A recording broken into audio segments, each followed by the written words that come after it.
Iyi ni inkuru nziza rero igezemo tw'Inyarwanda muri amasaha nyuma y'impanuka iherutse kubera hano i Rubavu ni Gisenyi, hano mu marembo y'ibitaro bya Gisenyi, igatwara ubuzima bw'abasaga 11, ikagwamo umugabo ndetse n'abana be batatu. Ni impanuka rero yamenyekanye ku itariki 28 z'ukwezi kwa kabiri 2026. Uyu munsi rero ibi ngibi byose bikaba byamaze guhabwa umuti cyangwa se gushakirwa umuti, nyuma y'uko rero abaturage batandukanye bagiye bifuza yuko uyu muhanda uva Rugerero ugeza mu mujyi hagati cyangwa se Gisenyi hagati wahindurwa ugahindurirwa muri uyu nguyu uva n'ubundi Rugerero Buhuru winjira mu mujyi. Uko byagenze rero niyo makuru ngiye kuzanira, amakuru meza rero ku baturage batuye akarere ka Rubavu, kubera ko hari ahantu uyu muhanda uva Rugerero winjira Gisenyi mu mujyi, ukaba ari umuhanda ukunda kuba impanuka nyinshi cyane cyane hano mu marembo y'ibitaro bya Gisenyi. Kandi nshimire wowe wamaze gukanda subscribe, like, share na comment. Niba utarakanda subscribe ntuyikore ndetse ntugende urakanda subscribe.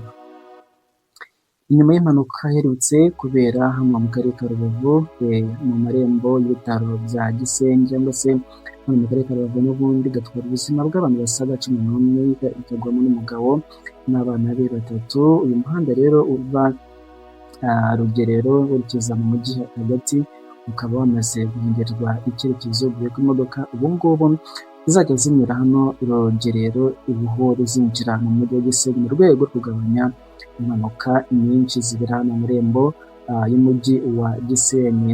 Izi modoka rero zemerewe kuba cyangwa se zitemerewe kuba zakoresha uyu muhanda. Ni imodoka zose rero cyangwa se ni ibinyabiziga byose biri mu rwego rwa kategori C. Izo modoka rero zirimo za rukururana ndetse imodoka y'amakamyo. Ibyo byose ibinyabiziga rero biri mu rwego rwa kategori cyangwa se bitwarwa n'uruhushya rwo gutwara ibinyabiziga rwa kategori C.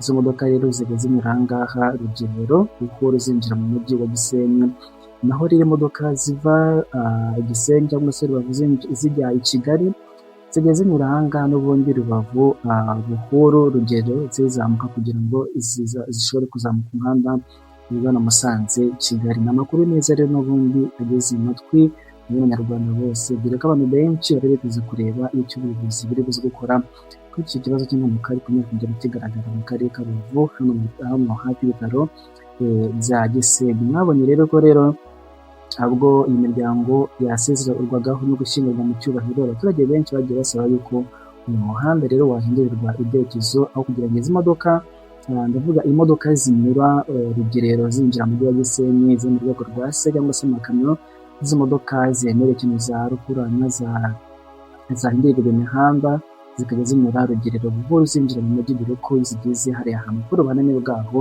rimwe na rimwe zibura feri, ubundi bikaba byateza impanuka zisanzwe nk'uko bikunda kugenda bigaragara. Ni byiza rero gushimira ubuyobozi bw'igihugu, ni ibintu byiza rwose abaturage bishimye, ndetse n'ikiza ari igisubizo cyiza rwose mu gushakira umuti impanuka zikunda kubera mu karere ka Rubavu hano hafi y'ibitaro bya Gisenyi. Reka nshimire wowe wamaze gukanda subscribe, like, share na comment. Twishimira u Rwanda n'ubuyobozi bw'u Rwanda bukomeje gushakira gukora buri kimwe cyose kugira ngo umutekano, yaba umutekano mu muhanda, yaba umutekano ituze rya rubanda, abantu bose bashe kubaho bishimye kandi bo mu gihugu batekanye bameze neza. Polisi ishinzwe yo mu muhanda cyangwa se polisi ishinzwe umutekano, ishami ryo mu muhanda hano mu karere ka Rubavu yamaze kugaragaza ko rero kino kibazo cyamaze gushakirwa umuti, hakaba hitezwe rero kuri impinduka zizagaragara nyuma yo gufata iki cyemezo. Mukomeze kugira ibihe byiza, turabakunda, Imana ibarinde, no ku ntangarugero imva isoko biganiro byubaka.